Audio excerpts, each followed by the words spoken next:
सबको जय मसीह की। परमेश्वर ने मेरी यात्रा को सफल किया। परमेश्वर ने मेरी यात्रा को सफल किया है। प्रभु का वचन कहता है उत्पत्ति की किताब अध्याय 24 वचन 21 में प्रभु का वचन कहता है, वह पुरुष उसकी ओर चुपचाप अचंभे के साथ ताकता हुआ ये सोचता था कि यहोवा ने मेरी यात्रा को सफल किया है कि नहीं।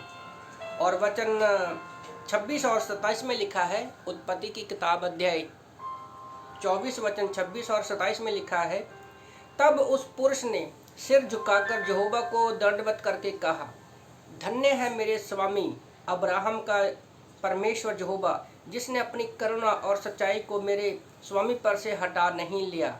यहोवा ने मुझको ठीक मार्ग पर चलाकर मेरे स्वामी के भाई बंधुओं के घर पहुंचा दिया। तो यहाँ पर उत्पत्ति की किताब अध्याय 24 में अब्राहम अपने एक दास, वो एक विश्वास योग्य दास था, वो उसको अब्राहम बूढ़ा हो चुका है, तो अब्राहम उसको भेजता है कि मेरे बेटे इसहाक के लिए तू मेरे कुटुंबियों के पास, मेरे रिश्तेदारों के पास जा और वहाँ से तू एक लड़की को लेकर आ।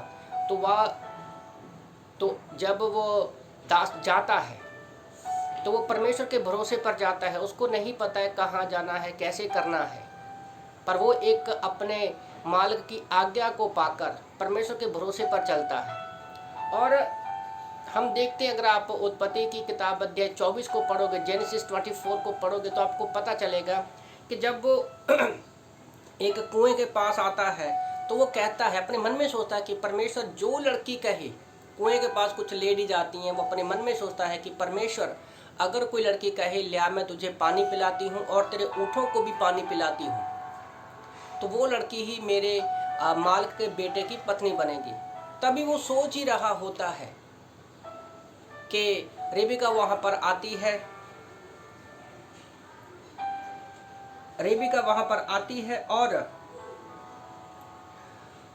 और वो कहता है कि मुझे पानी पिला। तो रेली में वो उसको भी पानी पिलाती है और उसके ऊँटों को भी वो पानी पिलाती है।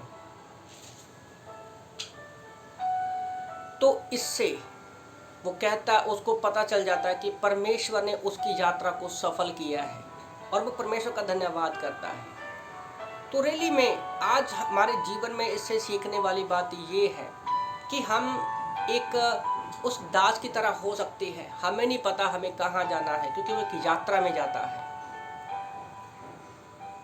तो जब हमें नहीं पता, हमें सिर्फ विश्वास का कदम लेना है, और जब हम विश्वास से चलते हैं तो परमेश्वर हमारी यात्रा को सफल करता है। और जब परमेश्वर हमें किसी कार्य में सफल करता है तो हम भी परमेश्वर का धन्यवाद करते हैं।